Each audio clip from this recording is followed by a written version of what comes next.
Greetings and welcome, friends and fellow warriors. This is another playthrough. The Trap is the name of this one. And here is my full set of divine steel and legendary armor with the paladin's mail and helmet being essentially a skin of the divine steel armor type.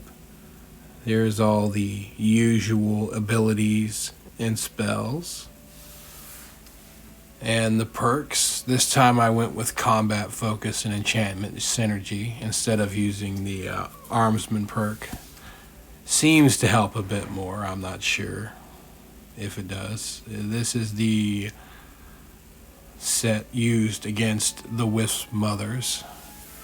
I think they're Grand Wisp Mothers, but it's full Dragon Bone Frost set, warmth, yeah. And that flawless dragon plate armor of warmth is the only dragon plate armor I have that does not have 2 bonuses, and I've tried like 6 times, and Severio keeps shorting me and giving me the shaft. One time I got one with 2 bonuses, but one of them was bonus to potions and healing, and you know how it goes with those guys. And and I forgot I didn't have the right necklace on here, so I went ahead and switched it over to the one with the bonuses for combat focus and enchantments in synergy. That enchantment synergy really helps, and so does the combat focus. As you can see there, the resistance to damage while doing abilities, which a lot of abilities are usually done during these events, like especially the healing dodge and the renewing dodge. And here we go. This is going to be a lively one.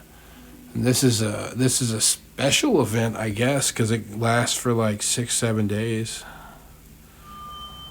And it was it was not really hard, but it was fairly difficult. I want to say I almost had to revive myself once. It seems like these guys use like nothing but special abilities constantly, like just bashes over and over like that, like they do like staggering bash or indomitable smash every other hit, like that's all they do. And I think I remember in the past reading Khan's walkthrough on this in the guild archives, and it stated, I don't know if it was about this one or another one, but that all the certain enemies, like in this case the Dread Whites, just did nothing but continual ability attacks for their attacks. That was it, just all ability attacks, which can make it pretty damn difficult when that's all you're facing is continual ability attacks. And I think there's some events where the skeletons, that's all they do as well, is some sort of a power attack or shield bash.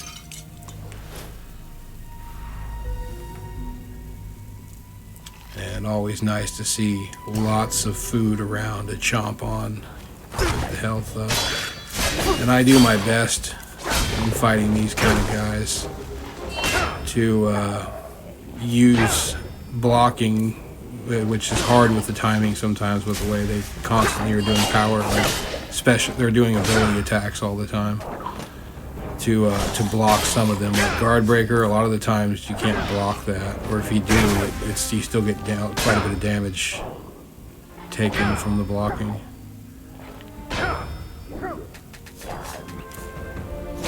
But that's why I have 3 dodging abilities, so I can just dodge any of those abilities that are like guard breaker or power attack or indomitable smash.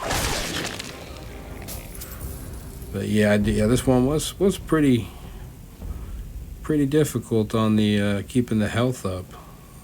And there didn't seem like, it seems like as it goes on, there's not enough food around on the hardest difficulty.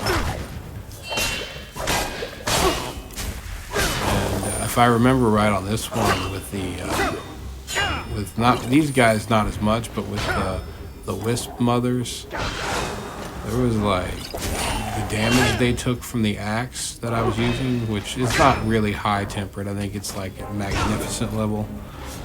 Wasn't that much, right? So I kept using the poison aversion potion to up that damage that they were taking.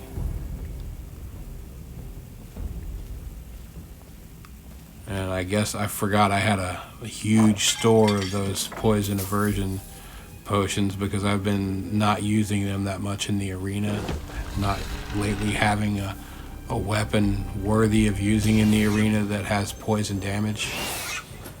And so I've had a surplus of poison aversion potions.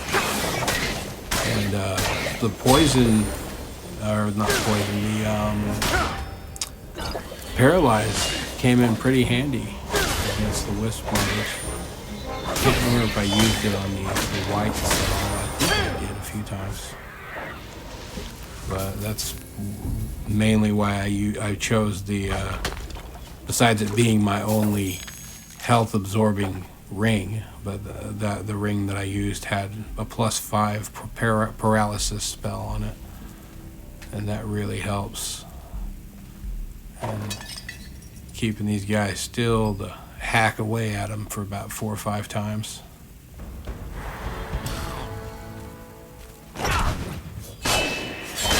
Doing these events, along with a lot of the jobs, really gets you good at blocking if you use a shield, or even if you're a two-handed weapon person as well. So that will come in handy later in your arena combat. Though a lot of the times, I remember I pushed that guy. I'm like, flip over there, hilarious NPC. And in the arena, a lot of the times playing like PvP, like it doesn't seem to matter sometimes the way some people play if you get masterful at blocking in these events and in the Abyss and in the jobs and quests, because they'll figure out ways to get around somebody that blocks a lot. I've come across a few people, not a few, probably a good handful of people in the arena that are top 100 people, or maybe close to that really know how to get around a good ability to block. But I think that's probably a lot of that is using a weapon oftentimes that takes your stamina down, and health really quickly. So I'm not going to blame it all on that. A lot of it's just not timing the blocks very well. That's why these events are really good for practicing your block timing, even if it's against computer instead of real people. And that was a grand soul gem I just picked up there. Always looking for those. Those things are like the most rare thing to find damn near in Blades, especially when you get past level 60. From what I've been told, I did not learn that bit of information until I was at level 62, and I'm like, oh, really? If you go past level 60, you stop finding as many grand soul gems. And like, well, that's nice, isn't it? But that's all right. I still come across them in chests quite a bit, mainly the gold chests. Sometimes silver chests have them too, though. Late block, I often do that too many times. It seems like I've gotten really good at blocking, but still get hit with the late block.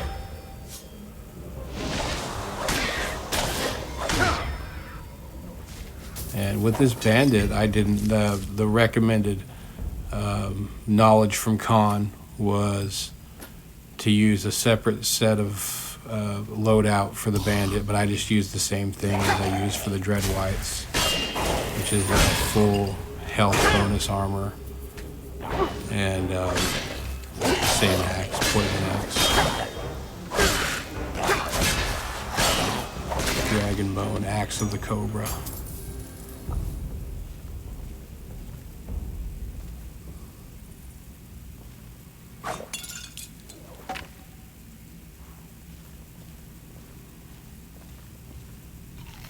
And it's always good when there's an extra amount of health around to eat, food to eat up. And this didn't seem like much of a boss really for the last guy. It was pretty simple. Just a common bandit. You think it'd be somebody more like a bandit prince or whatever they call it, bandit king, or I can't remember. There's in certain jobs you come across a bandit leader or bandit warlord.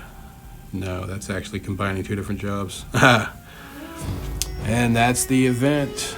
Got a good gaggle of extreme healing potions here, and those dragon bones, they go far when you need to level your armor up to mythical. So hope you enjoyed watching this narrated playthrough, and take care. Thanks for watching.